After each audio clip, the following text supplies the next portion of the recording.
you also lost your brother. My brother was 14. I was 19. Okay. He had just left a church basketball game. A church in our neighborhood, St. Suzanne, had a basketball team, and he would go up and play with his two best friends. And the church sat between Westwood and Granville. Westwood we lived on, Granville they lived on. And they were leaving their house. They stopped by their house and they were coming to ours. And some guys thought his jacket was something that they wanted and needed. And they shot him, killed him, one bullet, straight through his heart, out his back. I had gone to my mom's after work that day, which I did very often. I was working at Focus Hope, so I would go to her house and eat often. When I got there, it was just my father there, and my father and I have always had a strained relationship. But I came in, saw that my sister and brother weren't there. My sister's 3 years younger than me. My brother was 3 years younger than her. She, at the time, was a junior in high school. My brother was a freshman in high school, 𝐃𝐨𝐧'𝐭 High School. And I started fixing food because I was like, oh, they'll be here in a minute. My mom was at work. Phone rang.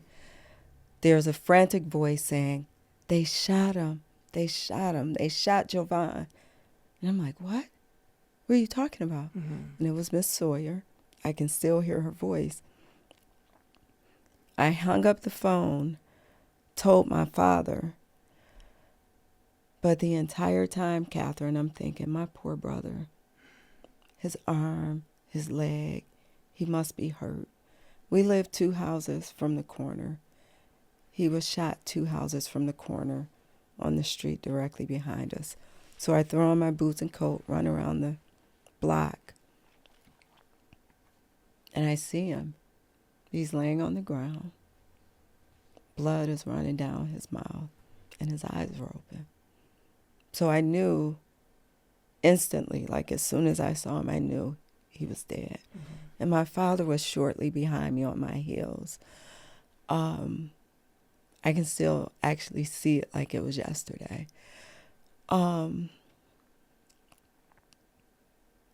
It never crossed my mind that my brother was dead.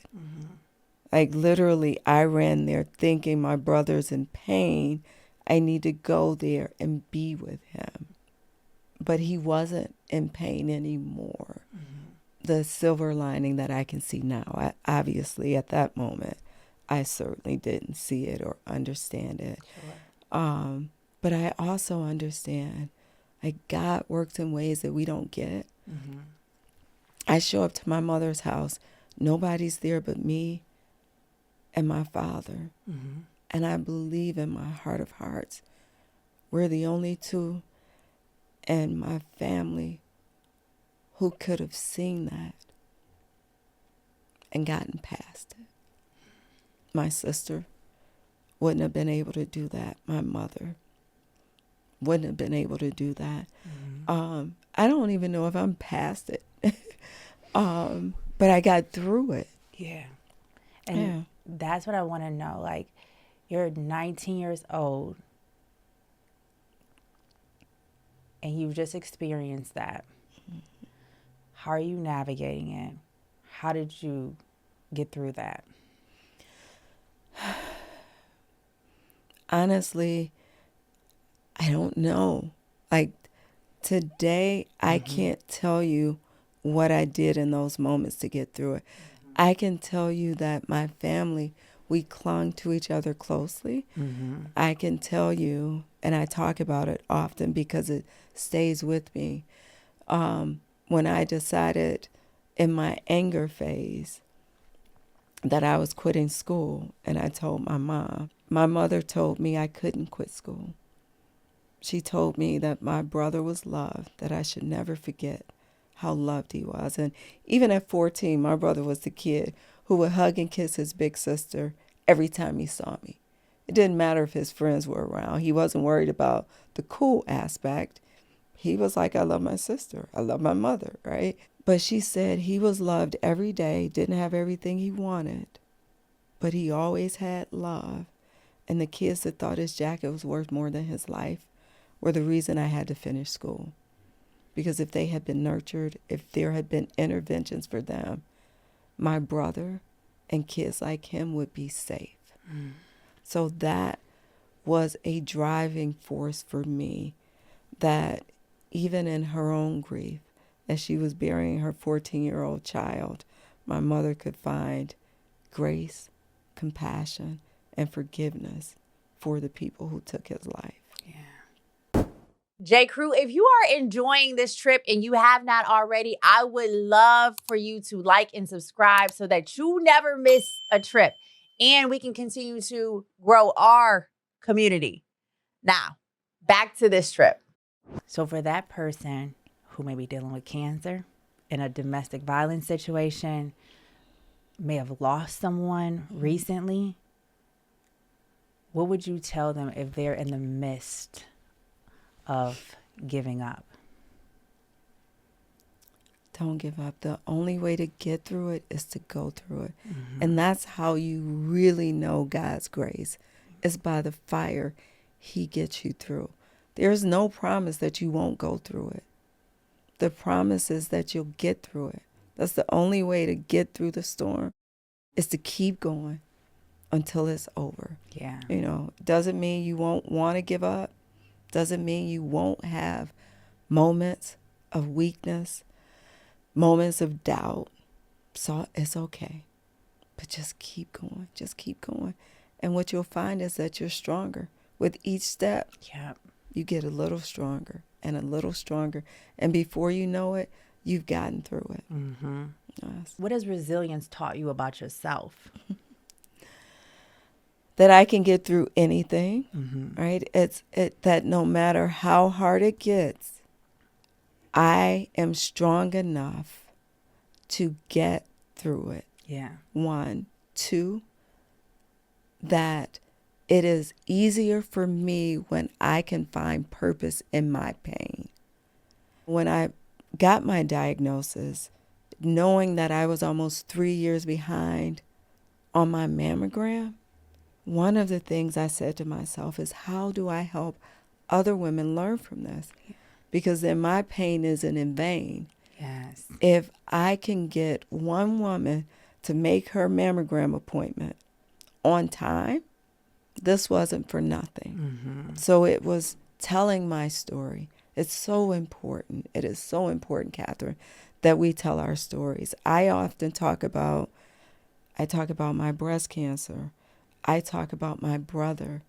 I talk about domestic violence, because it's important for people who are going through it to see somebody who's been through it and the fact that they made it through it, right? Sometimes that's all you need to get through another day, another moment is, oh, okay, she got through it. Yep. Oh, okay, I can do it too. When you step back and you see that, like you see how he been working everything out for your good and just putting all these people in position, and you have no idea, like, how does that make you feel? Grateful. Yeah. Grateful. It makes me feel grateful. It was, cancer is freaking awful, right? I don't wish it on anybody. And certainly, yes, I could have gone through life without it, and that would have been good, right? But I'm grateful that even in my darkest moments, there's always been light. Mm-hmm. And I've always been able to find it, what that light was. That's how it's made me feel grateful and more determined than ever to continue to give back, to make sure that I am living a purpose-driven life. Yeah, I love that. So what do you think is one of the things that is hindering us or hindering people from being resilient, from tapping into that resiliency? I think it's different for so many people, right? And I try really hard not to sit in judgment and give folks grace because we don't know the struggle of others. Yeah. I know that for me, for better or worse, no matter what happened in my life, I knew I was loved, right?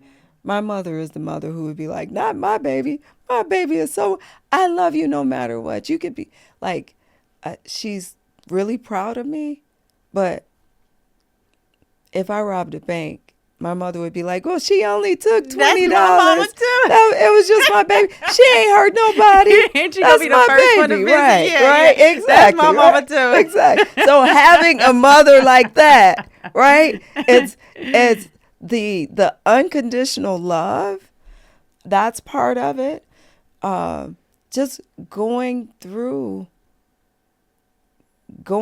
and getting through things gets you through things, if that makes sense. It's fighters like you that remind us. It's stories like yours that remind us that I have it in me too. I'm going through this. I'm going through this. I'm going through that. She healed through it. She's on the other side of it. That's right. Yeah. Yes.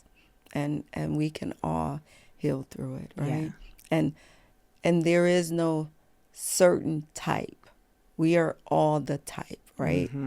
It can happen to anybody. Yeah. All these things. Yes. Yeah. You are a survivor of cancer, loss, domestic violence, and all of the other things that have come with life. That's right. Yes. So how do you support your mental wellness and all of that? Crew, if that clip spoke to you, I know you are going to absolutely be able to vibe out to the full trip. So click right here and travel with us.